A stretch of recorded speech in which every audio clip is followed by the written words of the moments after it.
This week on the Appalachian Weekly News. As the pandemic rages on, some App State faculty and students are studying the effect the virus has on the respiratory system. We take a look at how ski resorts are continuing operations through the pandemic. And later we'll have a recap on mountaineer winter sports matches. All of this and more on this week's edition of the Appalachian Weekly News.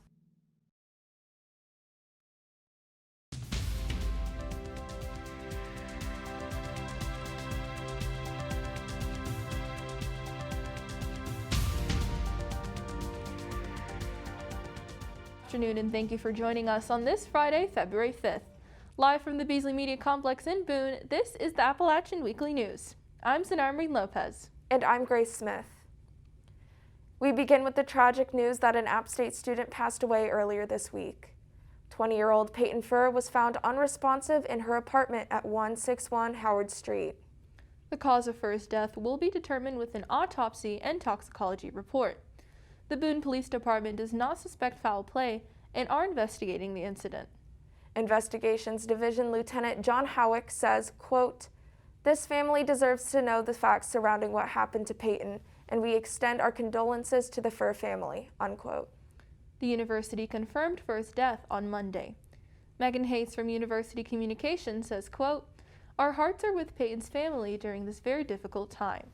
We are keeping her family's wishes and requests paramount and are providing support and assistance to them as requested," unquote.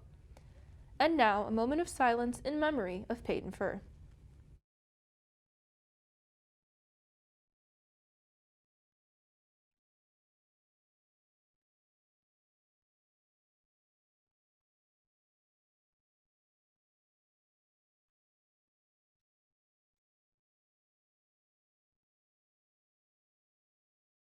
"24/7 counseling and psychological services are available on campus for anyone who needs it. The university encourages students to call 828-262-3180 or visit www.counseling.appstate.edu for more information. Today's episode will be dedicated in memory of Payton. Our condolences are with the Furr family. At around 12:25 this morning, Boone customers with both New River Light and Power and Blue Ridge Energy reported power outages. 24% of Watauga County residents were affected by the outage. 96% in Avery County were without power as well. The cause of the outage was unknown.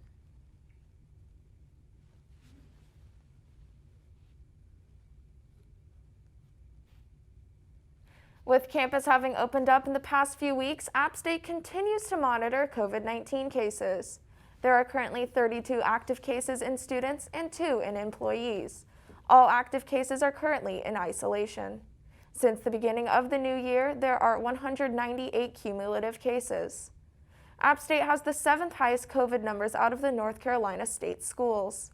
Chancellor Sherry Everts sent out an email highlighting COVID-19 precautions the university is taking with students moving back on campus. 24% of classes will be held in person, and 76 are online in an attempt to slow the spread.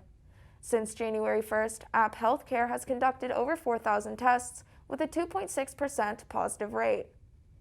Chancellor Everts says she expects cases to rise as students return to campus.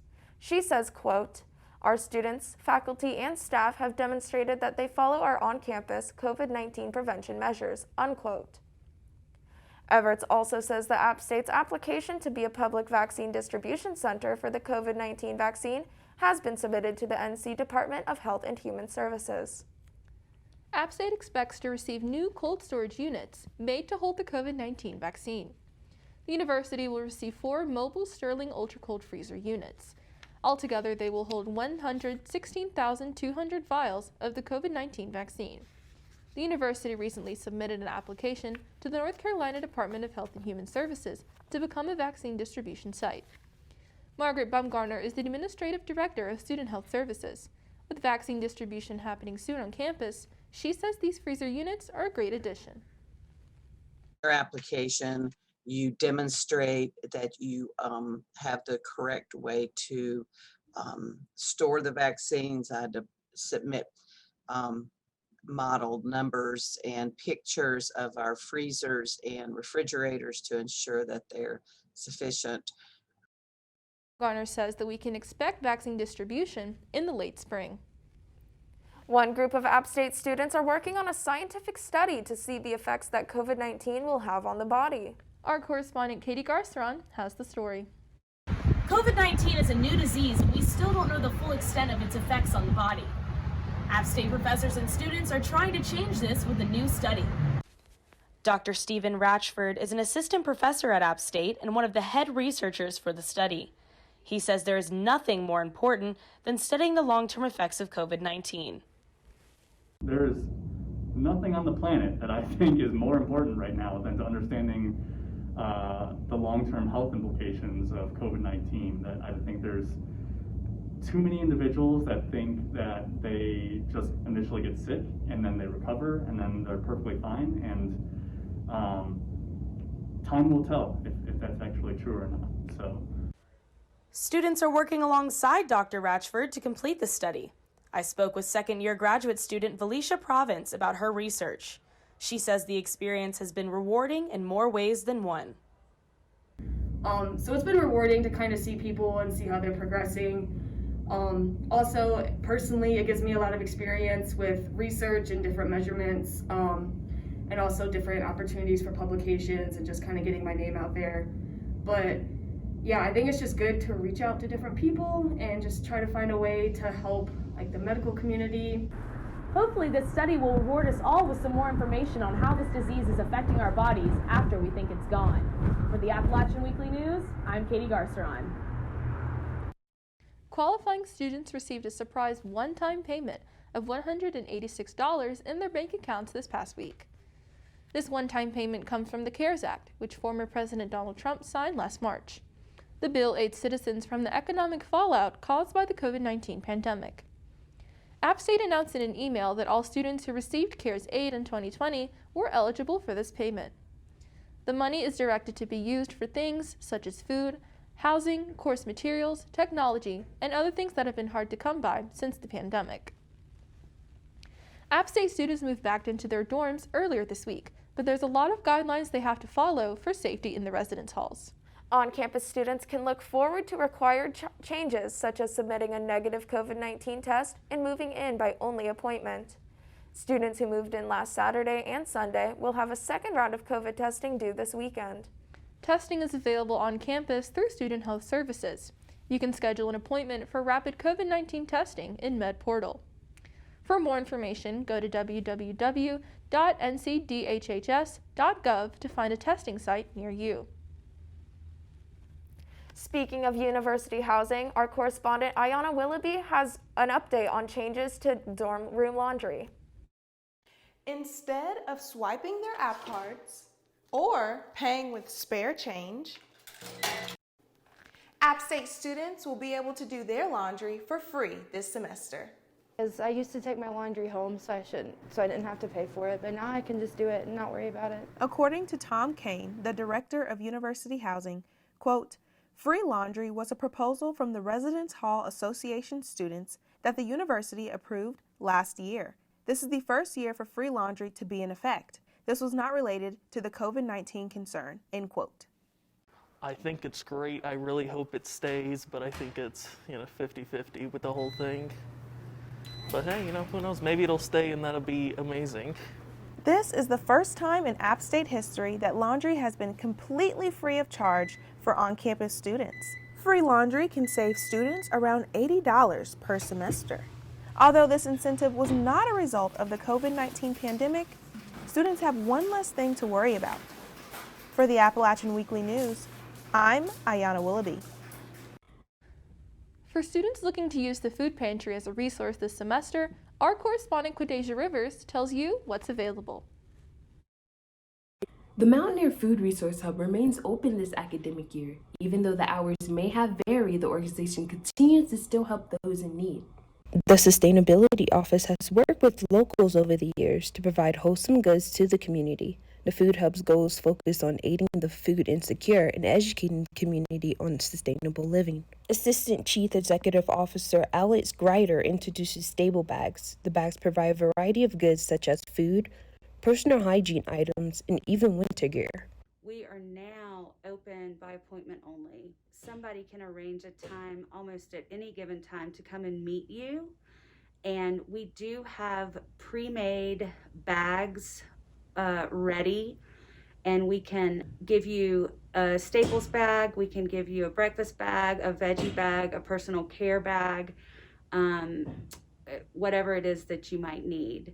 We do have winter gear. We have some school supplies. We have some kitchen items. We have shoes, things like that. The free store is currently closed for browsing this semester, but anyone who needs anything that the free store may provide can be discussed at their scheduled appointment. If you have a gift in kind, a physical donation, we would love to accept that also by appointment only. You can also go to our website, which is sustain.appstate.edu. And if you click on the initiatives link and then go to the Food Hub link, there's an Amazon wish list that you can donate to as well, and that will be sent directly to our office. From Appalachian Weekly News, this is Quadeja Rivers. Now let's go to Shannon Pendleton for our weather forecast. It's been snowing a lot this week, Shannon. What can we expect coming up? Hi, so are you getting tired of the snow yet? Well, I hope not, because as the week continues, the high country will be seeing more snowfall. Today has been cloudy with a mix of rain and snow showers. The wind will be about 15 miles per hour. Going into the evening, Boone will have partly cloudy skies, and the high for today is 36 and the low is 24 degrees. If you plan on going out this weekend, make sure you dress in layers and bring an umbrella just in case. Saturday, you will see the snow showers and scattered flurries as the evening continues. There is a 30% chance of snow and the wind speed will be about 5 miles per hour.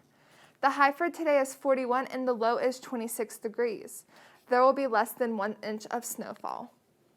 This weekend, the high for Blowing Rock will vary from the lower 40s. Some snow is predicted, but this weekend is expected to be mostly cloudy.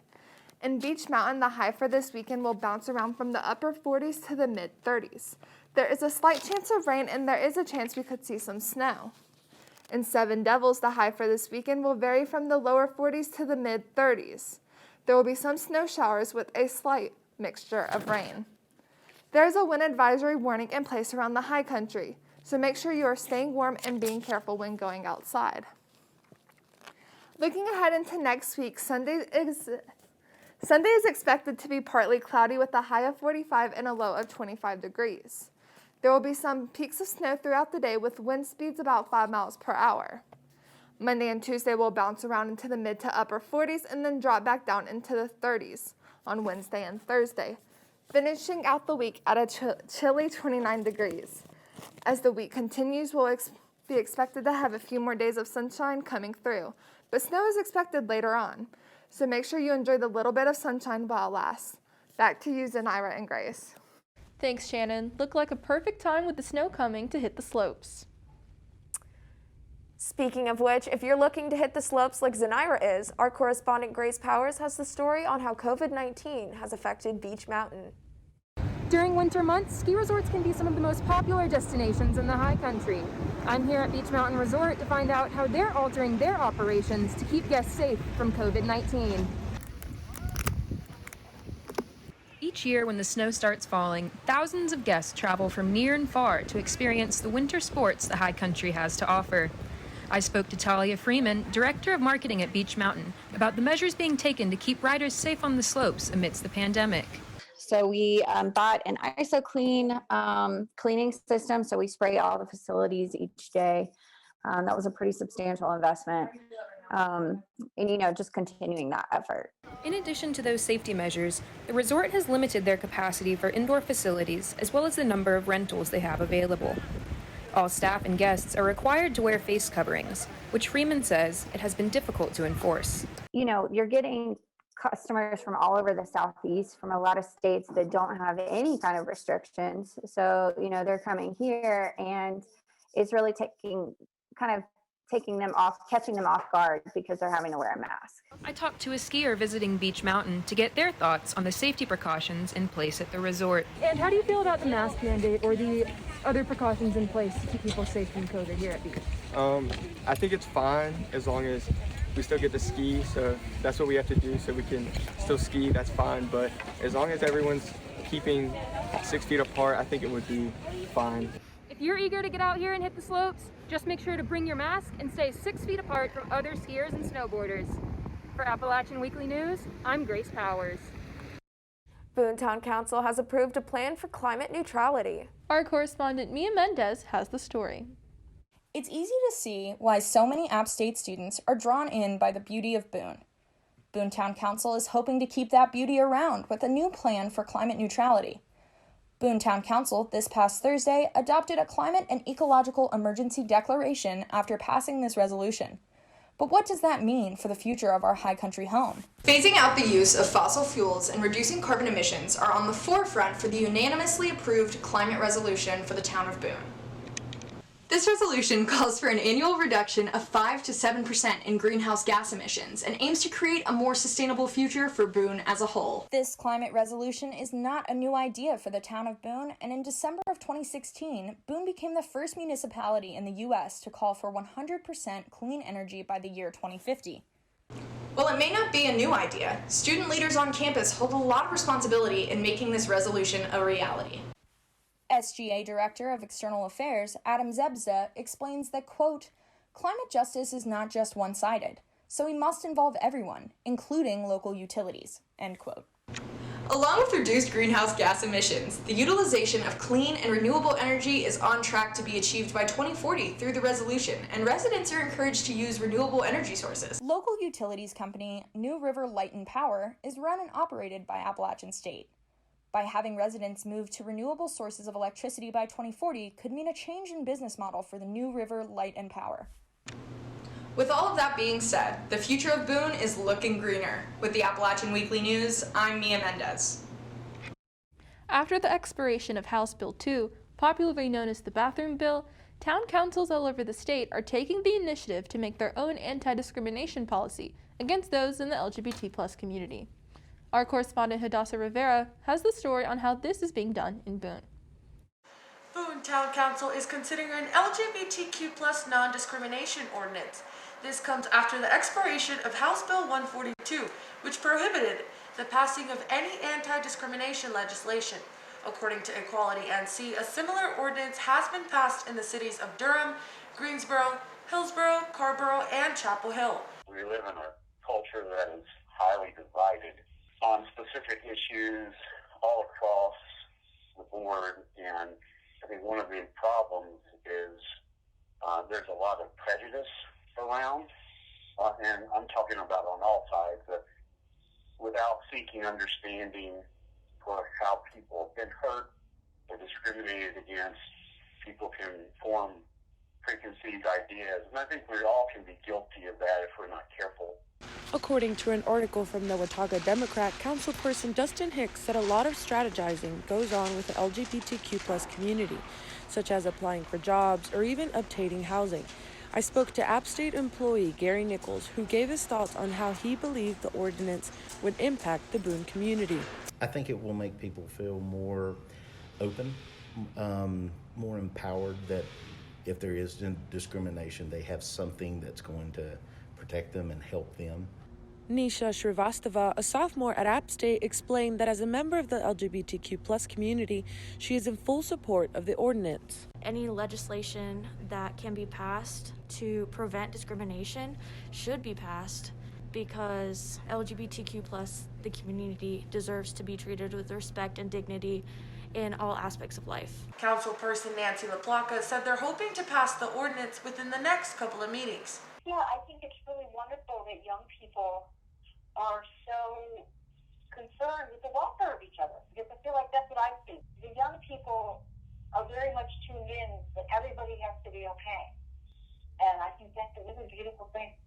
For more information on the story, make sure to visit theappalachianonline.com. For the Appalachian Weekly News, I'm Hadassah Rivera. Now it's time for sports with Jason James. Hey Jason, how are sports going this week? Xanayra, Grace, another busy week of sports here in the high country. Earlier this week, App State men's basketball had to pause all team-related activities after 4 students involved with the team tested positive for COVID-19. 3 positive cases are from student athletes, and close contacts are now in quarantine. The game against Georgia State, set to take place this weekend, has been postponed. A rescheduled series will be announced. The women's basketball team took on Troy this past weekend. Our correspondent Connor Davidson has more on how this series went. Men's basketball took on Troy in a 2-game home series that had big implications for the conference standings. With 2 wins, the Mountaineers would move into first place in the division, but with 2 losses, the team would fall to 3rd place. In the first matchup, App State stayed competitive with the Trojans, even taking the lead early in the second half. However, the effort was not enough, and Troy ran away with the game late to win 80-60. Senior forward Lainey Gosnell led all scorers with 18 points in the game, but Troy had 5 different players to score in double figures compared to App State's 2. The Mountaineers looked to save the weekend in the second matchup, but it followed a similar trend as the first. It kept things competitive early on, but the effort was not enough. Troy's defense forced a few scoring droughts that the Mountaineers could never recover from. The Trojans ended up winning handily 74-52. I'm disappointed with being swept at home, something that we haven't experienced. I do, however, have a lot of respect for Troy. They're a really tough opponent. Redshirt sophomore guard Janae Sanders led all scorers with a season-high 15 points. We knew that they was going to want to run, and for us, we just had to make sure we had our legs, and I feel like we just didn't have our legs today. So as soon as, we're going to get back, recover, and get back to being a team. Despite the tough losses, the team is confident to turn things around in the last games of the season. We have 8 games left, and we have full confidence that we can sweep the rest of the way, and that's a big priority for us to finish that 1-2 top seed. And there's a lot of games left to play, but there's definitely not a change in mentality. With the 2 losses, App State falls to 8-8 overall and 5-5 in conference play, while Troy improves to 7-1 in Sun Belt matchups. After 2 tough losses, the Mountaineers' record drops to 8-8 overall and 5-5 in the conference. The team now looks to get back on track against Georgia State in a 2-game home series on Friday and Saturday. For the Appalachian Weekly News, I'm Connor Davidson. The women's tennis team looks ahead to their new season with a new face at the head coaching position. Ashley Antel has taken over coaching duties for the Mountaineers. Antel helped Vanderbilt win a national championship in 2015 and is fresh off 2 very successful seasons at Long Beach State.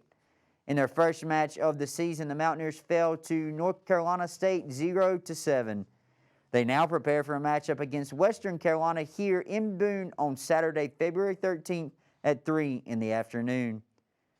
As we prepare for another busy week in sports, let's look ahead to see what's on tap for the sports here at App. The women's track team will partake in the Brant Tolsma Invitational on Saturday in Lynchburg, Virginia. The women's basketball team takes on Georgia State on Saturday as well. Wednesday, the women's basketball team takes on Coastal Carolina in Conway, while the men's basketball team will host Coastal Carolina on Thursday. Rounding out the week, the women's basketball team will compete in the Darius Dixon Invitational in Lynchburg, Virginia on Saturday. Xanayra, Grace, crazy and eventful week here in Boone as far as sports are concerned. I don't know about y'all, but I'm excited to see that high country high note. Back to you, ladies. Thanks, Jason. Sounds like an interesting week back. And now it's time for your high country high note.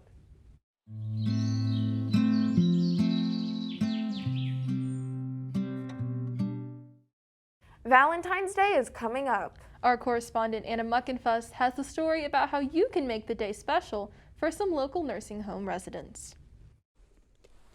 Every year for Valentine's Day, more than 145 million cards are exchanged in February. This year, you can also send a little love to the residents of the Deerfield Ridge community. By October of 2020, 22% of assisted living facilities reported cases of coronavirus, with 21% of residents dying of the disease. Preliminary studies also show an increase in depressive disorders and PTSD in older adults due to the pandemic. Rebecca Miller, the activities director at Deerfield Ridge Assisted Living, says she's noticed the toll the pandemic has taken on residents. They miss their families, of course. A lot of them haven't been able to see their families in about a year. So the sense of normalcy that they once had in their life, they miss just being able to go to Walmart. Something we take for granted every day is something that's not really possible for them anymore. Miller says residents have felt mentally and socially isolated due to the pandemic, which is why she conceived the idea of asking the community to send Valentine's cards. And getting Valentine's stuff makes me feel really special, so I feel like it'll make them feel really special just to think that somebody out in the community that you've never met before cares enough to send you a Valentine. Like, to me, it's like getting a secret admirer gift. So what more could you want on Valentine's Day? If you're feeling in the holiday spirit, you can mail or drop off cards at 287 Bamboo Road in Boone. For the Appalachian Weekly News, I'm Anna Muckenfuss. That's a report this week. I'm Xanayra Marin-Lopez. And I'm Grace Smith. For all of us at the Appalachian Weekly News, thank you for watching. We'll see you next time.